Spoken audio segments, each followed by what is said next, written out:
africain, la première tâche que la domination dans laquelle vous êtes relève de facteurs naturels contre lesquels vous ne pouvez rien, si vous l'acceptez, votre domination, et vous ne pouvez pas l'éliminer.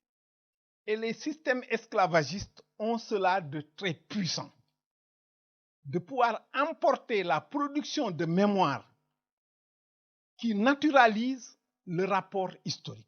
Je vous l'ai dit dans le début de ma présentation, que la transformation d'un être humain de captif à esclave est un acte historique qui démarre par une violence exercée en un moment donné sur des communautés paysannes très souvent en Afrique pour les expulser de leur situation et les mettre dans un processus de captivité qui, à terme, par la dépersonnalisation, la désocialisation et la déshumanisation, les transforme presque en cheptel animal et pour les réduire en esclavage. C'est un processus historique.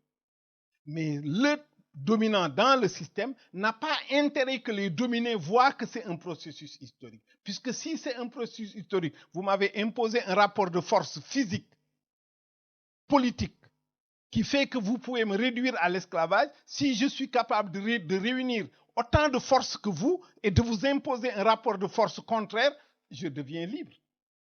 C'est ce que Haïti va faire. Mais si vous arrivez à me démontrer que ce qui me définit, ce n'est pas ce phénomène historique, mais que c'est un phénomène naturel, et ça, les systèmes esclavagistes le réussissent formidablement bien. On prend l'exemple de l'Atlantique. Vous prenez des captifs n'importe où en Afrique, qui ont eu des histoires très particulières. Vous prenez quelqu'un qui est du pays d'Agomba, dans le nord, entre le Burkina et le Ghana. Vous prenez quelqu'un qui est de la baie du Biafra. Vous prenez quelqu'un qui est dans la moyenne vallée du fleuve Sénégal, avec des histoires, des langues, des religions, des processus historiques qui les ont formés, qui leur donnent leur identité. Vous les réunissez tous à Ouida ou à Gorée, et la première chose qu'on fait, c'est de gommer toute leur histoire individuelle pour les mettre dans une nouvelle identité qui est identité de Noirs. On invente la traite des Noirs. Donc ces gens n'ont pas d'histoire individuellement. Ils ne viennent pas de société. On ne les a pas pris parce qu'on leur a imposé un rapport de force. Ils sont captifs parce qu'ils sont noirs. Sources, hein, les sources, toujours les sources, sinon ce n'est pas un livre d'histoire. Un livre d'histoire, c'est un livre où il y a des sources. Ici, la maison d'Anna Colas Pépin, construite sur les remparts vendus par William Lacy, donc en 1784 là. J'ai pu reconstituer un petit peu la liste des personnages. Donc c'est probablement Anna Colas Pépin et son mari. Alors cette maison est faussement appelée maison des esclaves, mais il n'y a jamais eu un seul esclave de traite là-dedans. Il y avait des captifs de caste, c'est-à-dire les serviteurs. Les esclaves qui sont passés à Gorée étaient enfermés au gouvernement, c'est-à-dire c'est un hôte local, et dans les forts. Il y avait 3 captiveries qui ont vu passer entre 1500 et 3000 personnes en un siècle et demi. Les gens qui étaient ici étaient les serviteurs libres de partir, donc comme le disent les gouverneurs, qui iront jusqu'à vouloir interdire aux signards de racheter aux négriers donc des captifs, parce qu'elles faisaient du sabotage et elles faisaient monter les prix exprès. Pour ceux que ça intéresse, vous avez les lettres du gouverneur Le Brasseur qui se plaint que quand une signare rachète une de ces personnes qui va être déportée, elle refuse de le revendre et elles en demandent 100 pistoles au négrier pour être sûr que le négrier ne pourra pas le racheter. Elle ne pouvait pas se permettre de dire non, je ne vends pas, je refuse de vendre, sinon c'était des problèmes avec l'administration royale, c'est du sabotage économique, ça pouvait coûter très cher. Donc leur tactique c'était souvent ça. Alors ces serviteurs partaient quelquefois plusieurs mois sur le continent pour aller chercher les produits de leur maîtresse. Ils achetaient donc des cuirs, de l'or, de l'indigo, etc. Certains allaient s'installer sur la petite côte en pays sérère ou les boues.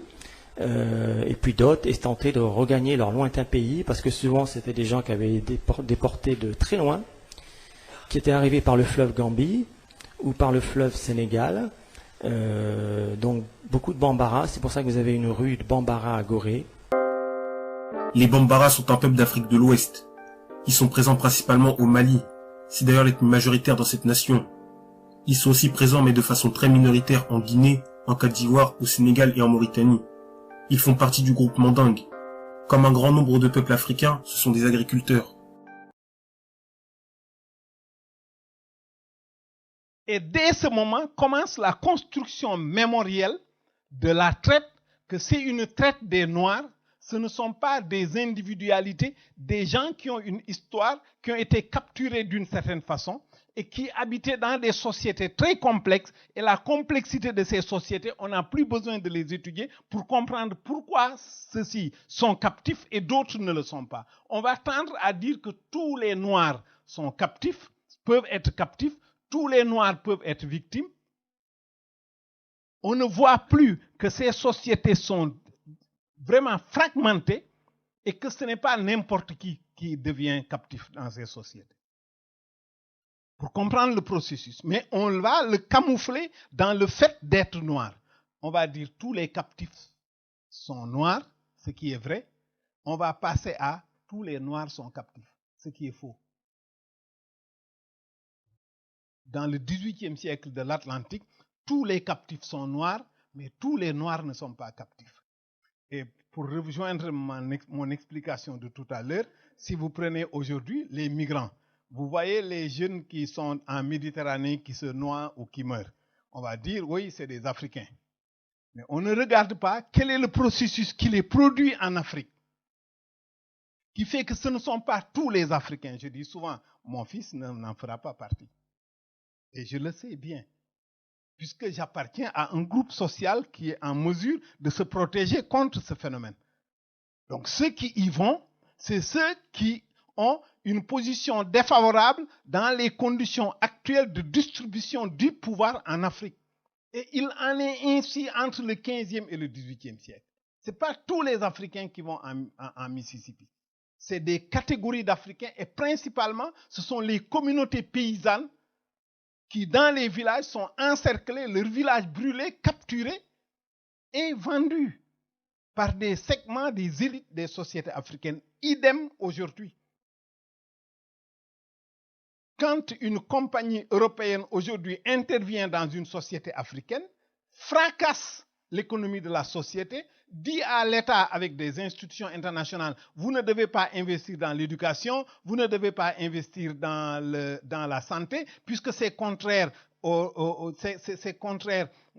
à l'économie libérale, laissez les choses aller, la main invisible du marché va tout équilibrer. Bon, bien sûr, vous fracassez les communautés villageoises qui sont dans l'immigration, on va dire, les Africains. Ce n'est pas tous les Africains. Et très souvent même, les segments qui sont en connivence avec ces compagnies-là reçoivent une rente qui est utilisée pour venir à nouveau en Europe, acheter et investir en Europe dans ce qu'on appelle les biens mal acquis.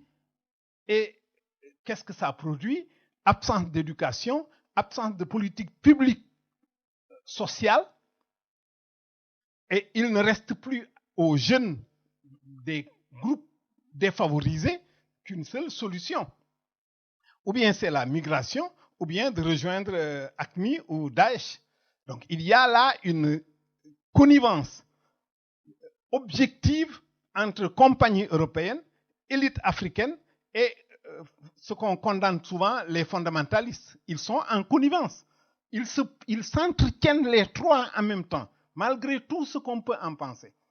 Si vous détruisez en installant une économie d'extraction, extraction soit de matières premières ou extraction des êtres humains, comme à l'époque de la traite,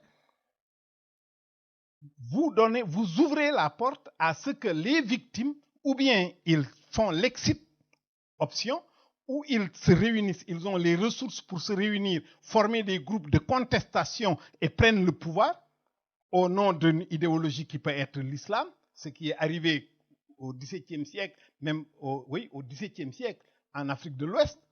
Il y a eu un mouvement organisé par un jeune de moins de 30 ans qui a organisé toutes les potentielles victimes. Ils ont fait une révolution, ça s'appelait le mouvement Toubnan. refusé la consommation d'alcool parce que l'alcool était l'instrument le plus utilisé dans la traite des esclaves.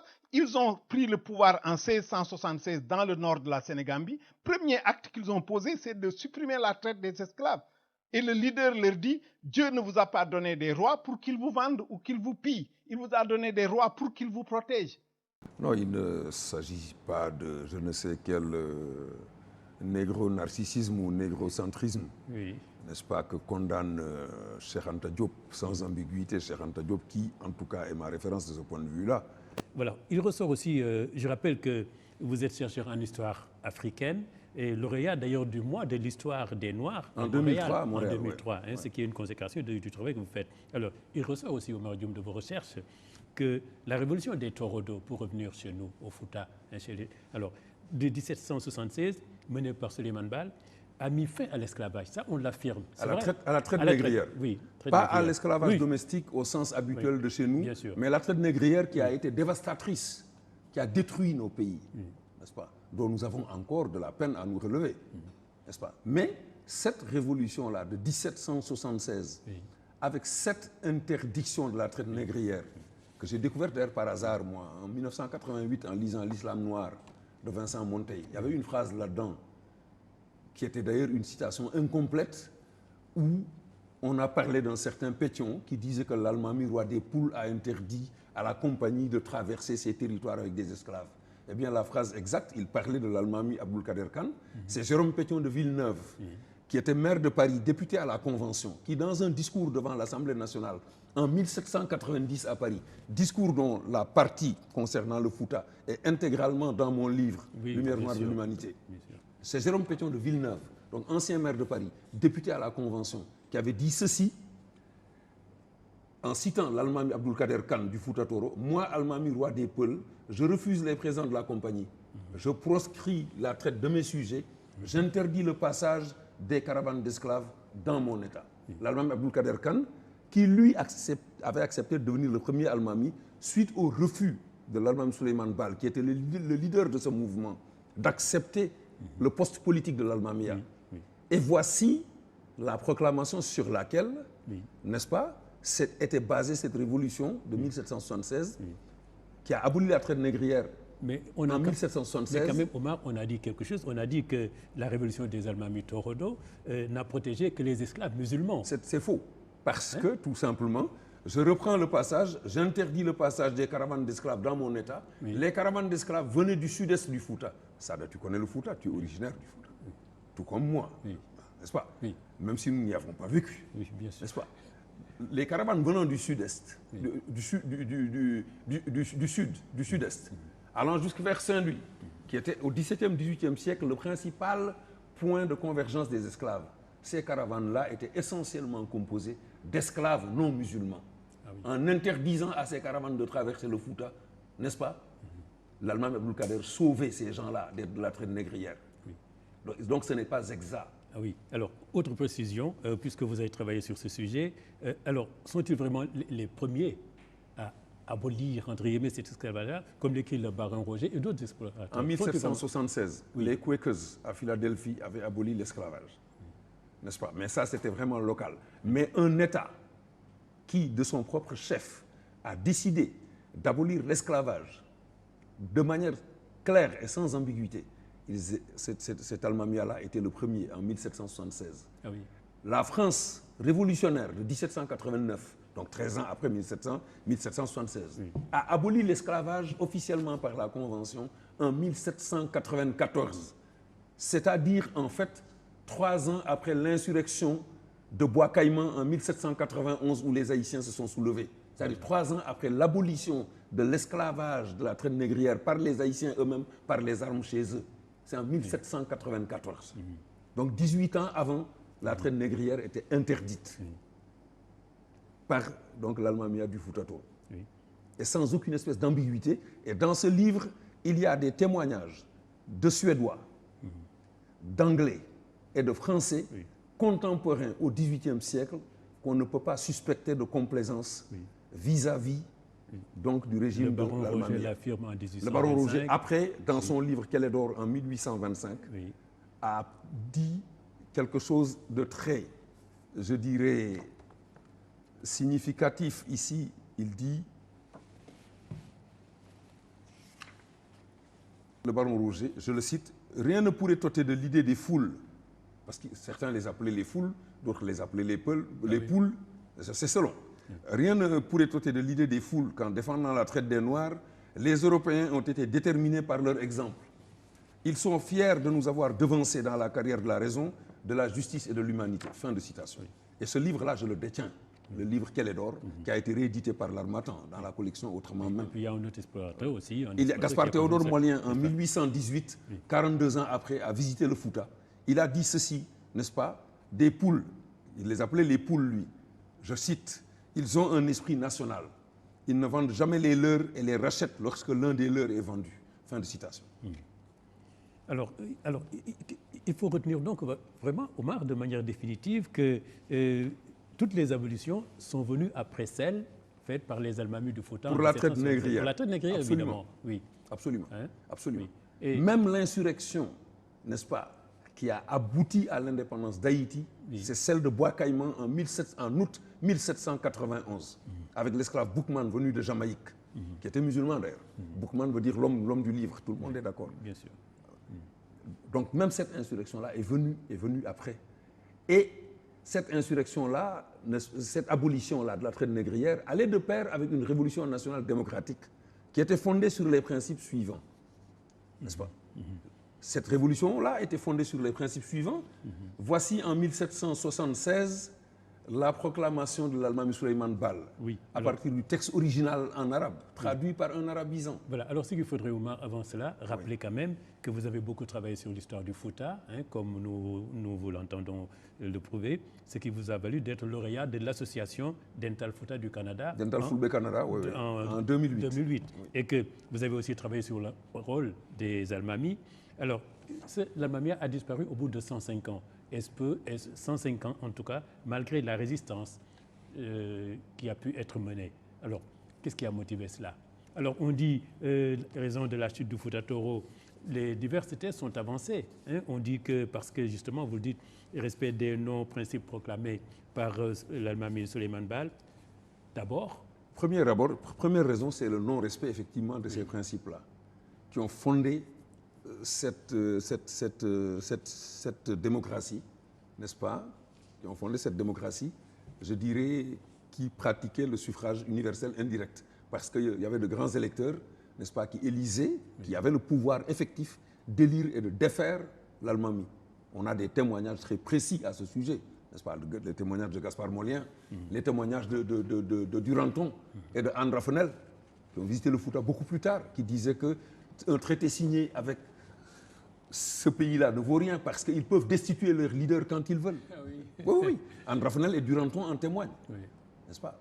Anne Raffenel et Duranton en témoignent. Oui. Ça vient des travaux de Yves-Jean Saint-Martin, je crois, sur l'Empire Toucouleur et le Fouta. Donc, ces principes-là, la proclamation a été résumée en 7 points. Oui. Dans trois études que j'ai pu rencontrer. Il y en a peut-être d'autres. Il y a certainement celle de David Robinson, n'est-ce pas, qui a travaillé en anglais de Michigan University, n'est-ce pas, qui a travaillé sur la révolution Torodo. Il y a aussi, la première fois que moi, cette proclamation m'a été révélée, j'avais lu un livre du professeur Sambadian de la faculté de lettres sur El Hadj Omar. Oui, El Hadj Omar. Ensuite, il y a le livre de Madina Lital sur la Tidjaniya de Cheikh Oumar, que j'ai lu. Ensuite, il y a une revue, la revue d'histoire du Sénégal, n'est-ce pas, de juin 1981, dans laquelle il y a un article de Feu Yahya Wane, qui était maître assistant à l'EBAD, où ces 7 points sont résumés. Mais le discours dont ces 7 points viennent, c'est beaucoup plus tard que je l'ai trouvé. Dans un livre de Amar Samb, qui est le premier directeur africain de l'IFAN, qui est un arabisant, qui a traduit lui-même le texte de Cheikh Moussa Kamara, venant du Zouroul Bassatine, florilège au Jardin de l'Histoire des Noirs. Amar Samb a traduit lui-même le discours de l'Almami Souleymane Baal qui disait ceci. Regardez le caractère progressiste de ce discours-là par rapport à notre situation aujourd'hui. Il disait ceci: habitants du Fouta, vous avez promis de suivre l'homme qui vous ouvrirait la porte par laquelle vous pourrez vous dégager du joug des Denyankobé et mettre fin à la tyrannie des Maures. Je suis votre homme, j'ai ouvert cette porte. Il vous faut ceindre les reins pour faire triompher la cause de Dieu pour que celui-ci vous accorde la victoire. La victoire est avec les patients. Moi, je ne sais pas si je trouverai la mort ou non dans ce combat. Mais si je meurs, prenez pour chef un imam savant, scrupuleux et honnête. Ah oui, choix du chef. Qui n'aime pas le pouvoir pour le pouvoir. Ceci nous renvoie à Nelson Mandela. N'est-ce pas? Les deux caractéristiques. Après l'avoir élu, si vous le voyez s'enrichir outre mesure, destituez-le. Mais c'est la bonne gouvernance d'aujourd'hui. Bien sûr. Enlevez-lui ses biens mal acquis. C'est la Commission nationale de lutte contre la corruption. S'il refuse sa révocation, combattez-le et chassez-le afin qu'il ne laisse point à ses descendants un trône héréditaire. Mais nous en sortons à peine, en 2012, de ce combat-là. Élisez pour le remplacer un autre imam, homme de science et d'action, de n'importe quelle origine sociale. C'est la démocratie, dans son acception la plus totale. Ne laissez pas le trône comme monopole d'une même tribu, car si vous le faites, il se transformera en bien héréditaire. Que quiconque le mérite devienne votre roi. Et pour terminer, Sada, ne tuez ni enfant ni vieillard. Et mieux, pour conclure, que nul d'entre vous ne mette à nu une femme. Oui. Si on le fait, ce sera un scandale pire que le meurtre. Fin de citation. Mais alors, c'est des principes. Alors, on comprend alors pourquoi on dit que le Fouta, en 1818, était un État qui C'est Gaspard Molien qui l'a écrit quand il a traversé le Fouta. Que des États européens. Gaspard Molien a témoigné dans son livre, en 1818, que le Fouta était un État organisé. Aussi bien organisé que pouvaient l'être l'Italie, l'Espagne, la France elle-même, même si le Fouta était moins industrialisé. Quoique le Fouta, avec 500 000 habitants à l'époque, eût été en possession de 25 000 fusils. C'est un ratio très élevé, ça.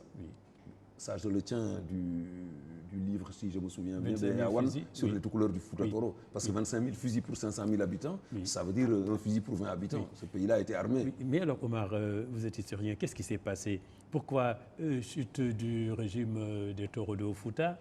Alors, Faidherbe, par exemple, on dit non-respect de ces principes-là, qui ont été proclamés par la loi Souleymane Baal à cause du choc des ambitions personnelles, où la classe dirigeante s'est divisée. Voilà. Faidherbe dit que c'est la division des tout couleurs. J'ai un texte de Faidherbe où il dit textuellement, du Soudan. Sans les divisions des tout couleurs, parce qu'il les appelait tout couleurs, A-U-R-E-S, nous n'aurions jamais pu conquérir le Soudan. Il l'a écrit noir sur blanc. J'ai ce texte en ma possession. Alors, ces divisions, on les connaît, fracture au sein de la famille Khan. C'est ça.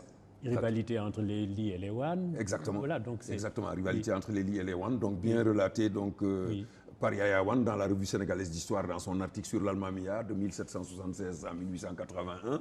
Et ensuite la fracture dans la famille Khan, relatée dans les détails dans le texte de Cheikh Moussa Kamara, le premier texte traduit du Zuhur Bassatine, traduit en français, donc de manière détaillée. La fracture entre l'Allemagne Abdulkader Khan, d'une part, et puis son cousin, grand électeur, éminent Tom du Fouta, Ali Doudou Khan, qui est le grand-père d'ailleurs d'Aboubacar Khan. Alors, pourtant, Abdulkader Khan, lui, il a régné pendant 30 ans. C'était un homme extraordinaire. Parce que David Robinson a écrit dans un article, un papier que j'ai sur lui, qu'il était d'autant plus extraordinaire, l'Almami Abdulkader Khan, qu'il a réussi à diriger pendant 30 ans un peuple ingouvernable. C'est incroyable. C'est écrit ingouvernable, un peuple ingouvernable. Voilà. Et c'était un homme remarquable et qui a été victime des intrigues et des contradictions. Donc au moment, en fait, parce que la conquête coloniale a commencé par absorber d'abord le Dimat après la mort de Iliman Boubacar Khan en 1851. Le Waalo a été annexé, c'était la première colonie. La France a imposé au Waalo une constitution. Cette constitution a été écrite par Faidherbe. Le texte de cette constitution en français et en wolof se trouve d'ailleurs dans le livre, n'est-ce pas, du professeur Boubacar Bari sur le royaume du Waalo. Elle a été imposée. Donc ça n'était pas une constitution qui a été volontairement choisie ou écrite par les gens du Waalo. Non, non, elle a été imposée par Faidherbe. N'est-ce pas? Après la deuxième bataille de Nder, celle de 1855. Et puis après, le Dimat est tombé, donc le taureau a été absorbé, et ainsi de suite, jusqu'à 1881. Et puis l'ultime résistance, celle d'Abdul Bokar, donc, a été vaincue en 1890. Donc il a été abattu d'une balle dans le dos par des morts chez lesquels il s'était réfugié. Voilà. L'historien mauritanien Ibrahim Aboussal parle de cette histoire-là de manière détaillée dans un document que je détiens. Oui, oui. Cela prouve que donc vraiment il y avait des organisations. C'est comme la charte de Kakang Fouga. Vraiment, très tôt, quoi qu'on le dise, en Afrique, on a eu les gens ont réfléchi, ont mis des places, des institutions qui étaient fortes. C'est ça. Et puis, bon, et on aurait pu actuellement prendre exemple sur ces choses. Ce qui est sûr, c'est que cette proclamation de l'Allemand Souleymane Baal, lorsque personnellement j'en ai parlé pour la première fois en 1998, lors des journées culturelles du regroupement général des Sénégalais du Canada, beaucoup de compatriotes étaient ahuris. Ils m'ont dit, à partir de la lecture des 7 points, mais nous aurions pu prendre ces 7 points-là comme préambule de la Constitution du Sénégal contemporain. Oui. Il y a 222 ans, quelqu'un avait proclamé ça, ici au Sénégal. J'ai dit oui, ce sont les textes qui le disent, en tout cas. Il y a des documents écrits sur ça. Donc c'est là qu'il dément que, un, ce ne sont pas, tout le monde n'est pas victime. Deuxièmement, tu n'es pas obligé de participer, tu peux t'opposer à ce modèle-là. Parce qu'il y a l'idée qui dit que, oui, à l'époque, tu es obligé de le faire. Si tu ne le fais pas, tu vas toi-même aller en esclavage. Si, il y a eu des gens qui ont été capables d'organiser la résistance des communautés paysannes autour de l'islam. Et en partie, c'est ce qui explique qu'aujourd'hui, au Sénégal, vous avez 95% de musulmans et une forte adhésion à l'islam, parce que l'islam a été libérateur dès le XVIIe siècle contre la traite. Ce mouvement va être démantelé. Un siècle après, on a une révolution islamique, 1776, dans la moyenne vallée du fleuve Sénégal. Premier acte pris, tout bateau qui passe par ici, on vérifie les gens qui sont à l'intérieur. S'il y a des captifs, s'ils sont capables de réciter le premier verset du Coran ou de dire la Shahada, ils sont libres. Et Clarkson, un des abolitionnistes anglais, a dit que ce régime-là est plus révolutionnaire et plus civilisé que le régime de la reine d'Angleterre. Parce qu'il est opposé à la traite des esclaves. Donc on ne peut pas dire qu'il n'y a pas eu des Africains qui se sont opposés à la traite en connaissance de cause. Et d'autres ont participé en connaissance de cause comme aujourd'hui. Donc le présent peut bien éclairer le passé. Je reviens à cette identité de couleur. Cette identité de couleur a ceci de particulier. C'est qu'elle empêche, elle renforce les mémoires et empêche une lecture historienne. Parce qu'elle produit une altérité absolue. Cette altérité absolue qui définit le captif ou l'esclave à partir de la couleur de sa peau. Il ne peut rien contre la couleur de sa peau. C'est un phénomène naturel. C'est une naturalisation du rapport esclavagiste. Alors que c'est un phénomène historique, la mémoire va le transformer en un phénomène naturel et qui, si les historiens ne le déconstruisent pas, ne permet pas de comprendre la traite des esclaves.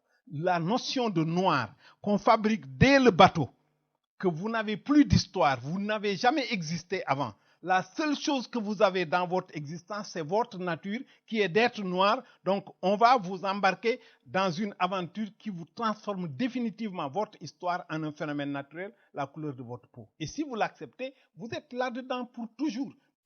Une route de l'esclave bien structurée, cela se trouve à Ouida, signe manifeste d'une ancienne plaque tournante de l'esclavage. Restaurée en 1992 à l'occasion du Festival international des arts et cultes vaudoun dénommé Ouida 92, elle était empruntée par les esclaves avant leur embarquement. 6 étapes la composent, dont la première est la place aux enchères. Là, on vendait nos aïeux. Là, le troc se faisait. Et quand je disais le troc, c'est pas de donner de l'argent. Les Européens venaient là. Nous avons connu 5 pays européens. Il y a les Portugais, les Français, les Anglais, les Danois, les Hollandais. Et ces pays-là, ils sont tous installés à Ouida ici. Ils ont leur fort. Et quand les marchandises, nos aïeux, arrivaient au marché, ils venaient sélectionner. Et ils donnaient des objets de peu de valeur en échange. Et si je peux vous donner un exemple là, quand les Européens arrivent à donner un canon au roi, le roi donne 21 femmes ou bien 15 hommes. C'est ce qui se passe au marché des esclaves. Ces esclaves ainsi troqués contre des objets de peu de valeur seront ensuite conduits vers l'arbre de l'oubli. C'est un arbre mystique qui a été planté par les rois autochtones du Dahomey, surtout le roi Agadia en 1727. Et arrivé là, tous les esclaves faisaient le tour de l'arbre. Et l'objectif de l'arbre, c'est pour pouvoir les rendre amnésiques, faibles. Donc les hommes faisaient 9 fois le tour, les femmes 7 fois. L'homme tourne dans le sens de l'évogie, c'est-à-dire de la droite vers la gauche. La femme dans le sens de d'estrologie, de la gauche vers la droite. Parce que l'homme est basé sur le canal droit, la femme canal gauche. Et quand ils arrivent à faire le tour de l'arbre, ils devaient oublier leurs enfants, leur maison, en bref leur repère géographique. Après avoir oublié enfants et parents et désormais sans repère géographique, ils sont gardés dans une case noire, Zomaï, où certains perdaient la vie. Zo, c'est le feu. Maï, là où la lumière, le feu ne pénètre point. Cette case a été créée après des expériences de voyage.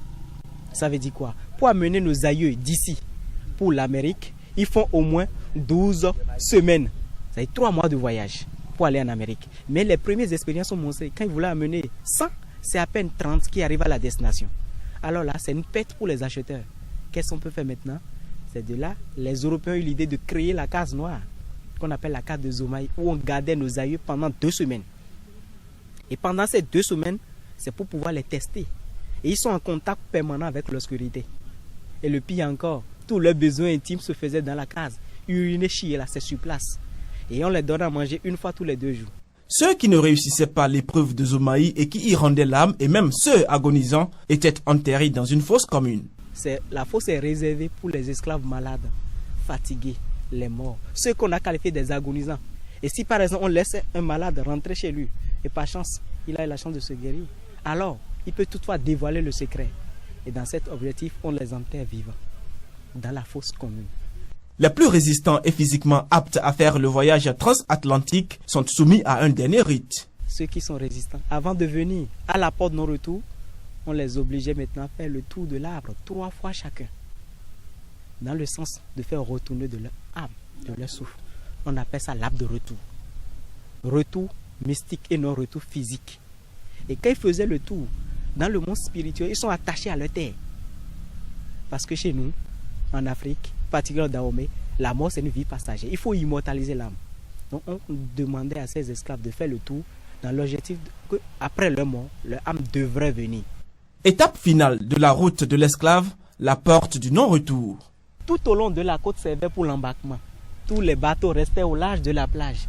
Et on devait mettre nos aïeux dans des petites chaloupes vers le grand navire. Ce qui crée la mort de plusieurs esclaves du Dahomey. Ça veut dire quoi? Imaginez nos aïeux qui venaient de Savalo, un peu du centre du Bénin vers Abomey, qui n'ont jamais vu l'océan. En venant sur cette plage de Djegbadji, ils voyaient l'eau et le ciel à l'horizon comme ça. Ils se demandaient où allons-nous.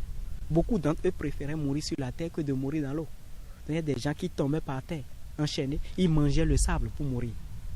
Le pire encore, ils ne sont pas habitués aux pirogues. Quand les pirogues s'agitent, si quelqu'un fait le mouvement de se jeter à l'eau, il entraîne les autres. Donc ça arrivait que les petites pirogues se vidaient même à mi-chemin. Donc regardez bien comment ils sont enchaînés.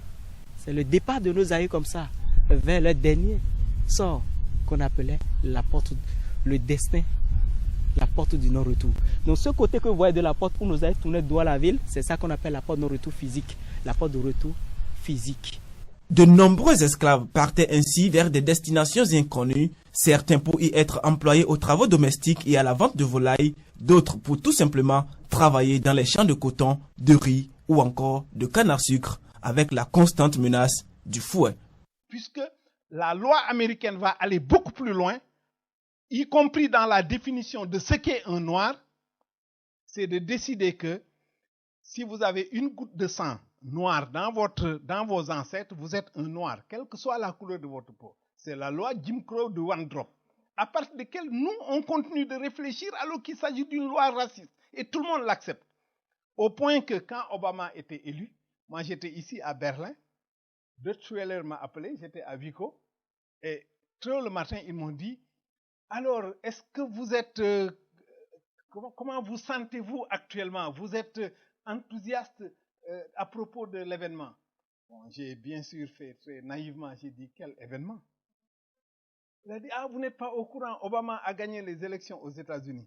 J'ai dit, mais c'est très bien, mais vous n'êtes pas content de ça? J'ai dit, oui, je peux être content, mais pourquoi je dois être content? Parce que c'est la première fois qu'un noir est élu aux États-Unis. J'ai dit, bon, si vous acceptez les lois racistes de Jim Crow, oui, vous avez raison. Mais si vous regardez les choses de façon beaucoup plus compliquée, vous direz qu'Obama est un métis. Ça, c'est plus compliqué à expliquer. Parce que vous avez accepté les lois racistes des États-Unis qui dit que quand on a une goutte de sang noir, on est noir. C'est ça qui vous amène à définir Obama comme un noir. Obama, je crois qu'il a des ancêtres qui sont blancs, entre guillemets, et des ancêtres qui sont noirs, entre guillemets, et ça s'appelle métis. Et dans notre historiographie, c'est ça qu'on refuse. Parce qu'on est pris dans le piège des esclavagistes qui nous ont fait comprendre que ces gens qui sont mis en esclaves, ils le sont parce qu'ils sont noirs. Et puisqu'ils ne peuvent rien contre la couleur de leur peau, ils le seront définitivement. Et tous les systèmes esclavagistes ont fonctionné comme ça. C'est contesté quand les Ottomans ou les Européens ont mis en esclavage les Slaves. Ils ont voulu naturaliser le phénomène en disant que esclave égale slave. Et dans toutes les langues européennes, le mot pour dire esclave désigne en fait un peuple. C'est une façon de les expulser de l'histoire pour pouvoir légitimer leur mise en esclavage.